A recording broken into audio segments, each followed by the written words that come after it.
మీరు మాట్లాడుతున్న దానికే ఒక క్వశ్చన్. కష్టాల్లో ఉన్నారు కాబట్టి నేను అనను అన్నారు. మీరు మీకు బతుకునిచ్చిన మీ దేవుణ్ణే విమర్శించారు. దాన్ని మేము ఎట్లా చూడాలి? నేనా? పవన్ కళ్యాణ్ గారిని ఏమన్నారు? నేను ఎక్కడో ఊహించుకున్నారు, ఇట్లా ఉండిపోయారు. రేవంత్ రెడ్డితో పోల్చారు, చాలా మందితో పోల్చి మాట్లాడారు. నెవర్. మీరు ఒకసారి వినండి. అది బయట నువ్వు చెప్పు తల్లి, ప్రాణం పోయినా నా డెడ్ బాడీ కూడా పవన్ కళ్యాణ్ విమర్శించు, మర్చిపోలే. వదిలే అమ్మ బంగారం, నీకు తెలియదు.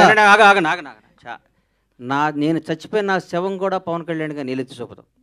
That is my blood, that is my character. వినండి అమ్మా, అన్న నేను చెప్పాలి, అమ్మాయికి సమాధానం చెప్పాలి. నా ప్రాణం పోయినా నేను ఫస్ట్ అధికారంలో ఉన్నప్పుడు ఒక రకంగా, అధికారంలో లేనప్పుడు ఒక రకంగా పిచ్చి పిచ్చిగా మాట్లాడటం. కానీ నా మనసుకు నచ్చితే దేవుడైనా ఎదిరిస్తా, నచ్చకపోతే నచ్చితే వాళ్ళు ఎవడైనా కాళ్ళు పట్టుకుంటారు. నా క్యారెక్టర్ అది. చంద్రబాబు నాయుడు గారిని భారతదేశం మొత్తం ఆయన దగ్గరికి వెళ్ళాలంటే భయపడ్డ క్షణంలో, వణుకుతున్న క్షణంలో, వణుకుతున్నారు. ఆయనతో లబ్ధి పొందినాడు కూడా వణుకుతున్న క్షణంలో చంద్రబాబు గారికి మద్దతుగా నిలిచిన మొదటి సినిమా రంగం నుంచి మొదటి వ్యక్తిని నేను.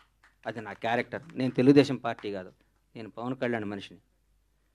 నేను ఎప్పటి నుంచి 2004 నుంచి నేను కాంగ్రెస్ కార్యకర్తని.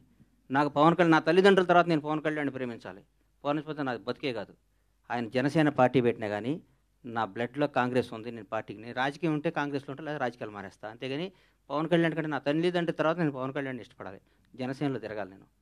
నేను ఏ రోజు ఒక్క రోజు కూడా నా కలలో కూడా బయట కాదు, కలలో కూడా పవన్ కళ్యాణ్ నేను విమర్శించను. నా ఇంట్లో, నా బెడ్రూమ్లో పవన్ కళ్యాణ్ ఫోటో ఉంటుంది. అది నా క్యారెక్టర్ అమ్మ. రేవంత్ రెడ్డి పొగిడి ఉండొచ్చు, ఎవరు నేను పొగిడొచ్చు. పవన్ కళ్యాణ్ గారిని తక్కువ చేసి రేవంత్ రెడ్డిని అది నువ్వు అనుకుంటే అది నీ కర్మ అమ్మ. నువ్వు పొగిడేటట్టు చూపించి అమ్మా. నువ్వేదంటే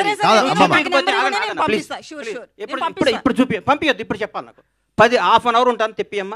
పవన్ కళ్యాణ్ ఇందాక 2 సార్లు అప్పుడు అట్లా అనబాకమ్మా. దయచేసి ఆగమ్మా, దయచేసి ఒక క్వశ్చన్ వేసే ముందు ఒక బాధ్యత గల మీద ప్రతిగా రంగం మీ అందరికీ చేతులు ఎత్తి నమస్కరిస్తున్నా. 1-2 సార్లు క్వశ్చన్ చేసుకొని ఏదో అడగాలి, ఏదో మీరు క్రేజ్ తెచ్చుకోవాలి, ఏనమ్మా ఏదో మీరు క్రేజ్ తెచ్చుకొని అడగబాలి.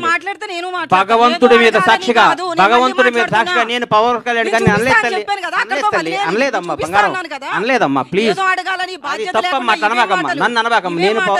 నేను పవన్ కళ్యాణ్ గారి భక్తుడినమ్మా, దయచేసి ఆ మాట అనబాకమ్మా ప్లీజ్. నేను అనలేదమ్మా, అనలేదు, అనను కూడా తల్లి. ప్లీజ్ ప్లీజ్ తల్లి